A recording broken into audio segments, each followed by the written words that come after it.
भारत के पूर्व प्रधानमंत्री डॉक्टर मनमोहन सिंह अब हमारे बीच नहीं रहे। 92 वर्ष की आयु में गुरुवार 26 दिसंबर को उनका निधन हो गया। वो काफी समय से बीमार थे। दिल्ली के एम्स में उनका इलाज चल रहा था। यही उन्होंने अपनी आखिरी सांस ली। इस वीडियो में हम आपको बताएंगे उनके प्रधानमंत्री बनने की कहानी, कैसे उन्होंने वित्त मंत्री से देश के प्रधानमंत्री बनने का सफर तय किया। तारीख 18 मई और साल था 2004। अटल बिहारी वाजपेयी की सरकार को मात देकर कांग्रेस के नेतृत्व में यूपीए की सरकार बनने जा रही थी।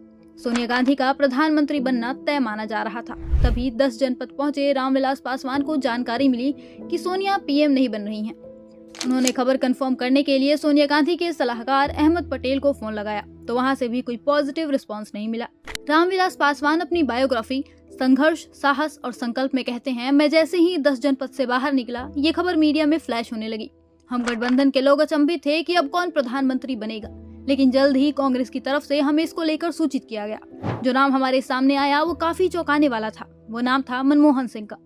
2004 में सोनिया गांधी के पीएम बनने से इनकार करने के बाद मनमोहन सिंह को प्रधानमंत्री की कुर्सी सौंपी गई। ऑक्सफोर्ड और कैम्ब्रिज की डिग्रियां तो उनके पास थी ही, साथ ही उनके पास था वित्तीय मामलों का बड़ा अनुभव। इन्हीं सब कारणों की वजह से उन्हें प्रधानमंत्री चुना गया।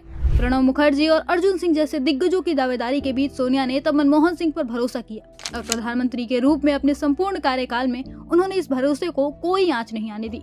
यही कारण है कि राजनीतिक इतिहास में उन्हें एक्सीडेंटल प्राइम मिनिस्टर के खिताब से भी जाना जाता है। बतौर प्रधानमंत्री अपने 10 साल के शासनकाल में उन्होंने कई ऐसे बड़े और महत्वपूर्ण फैसले लिए जिसने भारत को और अधिक ऊंचाइयों पर ले जाने का काम किया।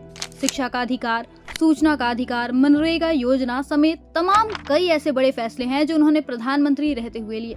इसके अलावा उनके कार्यकाल में भारतीय अर्थव्यवस्था ने रफ्तार के नए रिकॉर्ड कायम किए। 2008 की आर्थिक मंदी के झटकों से भी उन्होंने अर्थव्यवस्था को उबारा था। प्रधानमंत्री रहते हुए करोड़ों लोगों को गरीबी रेखा से बाहर निकालने का श्रेय भी डॉक्टर मनमोहन सिंह को दिया जाता है। बात करें उनके शुरुआती राजनीतिक सफर की, तो साल 1980 से 82 तक वो प्लानिंग कमीशन में रहे। 1982 से 1985 तक रिजर्व बैंक ऑफ इंडिया के गवर्नर रहे।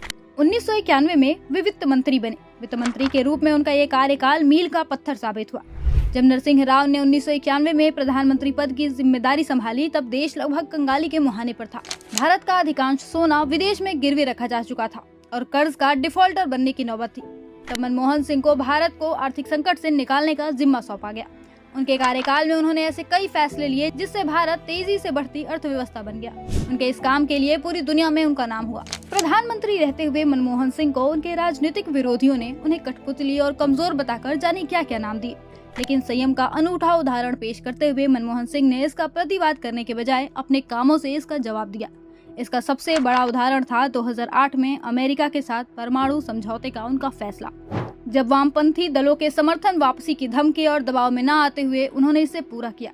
वामपंथी दलों ने समर्थन वापस ले लिया तो सोनिया गांधी के साथ मिलकर समाजवादी पार्टी का समर्थन जुटाकर उन्होंने न केवल सरकार बचाई, बल्कि ऐतिहासिक परमाणु समझौते को मुकाम तक पहुंचाया।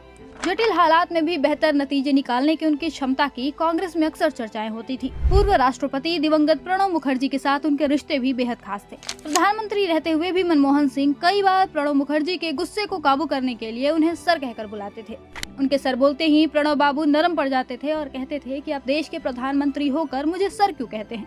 मगर वास्तविकता ये भी थी कि मनमोहन सिंह अपने कैबिनेट के सहयोगी के राजनीतिक कद और अनुभव का पूरा सम्मान करते थे। उनके इस महान योगदान के लिए भारत डॉक्टर मनमोहन सिंह को कभी नहीं भूलेगा। उन्हें एक महान अर्थशास्त्री और एक संवेदनशील नेता के तौर पर हमेशा याद किया जाएगा।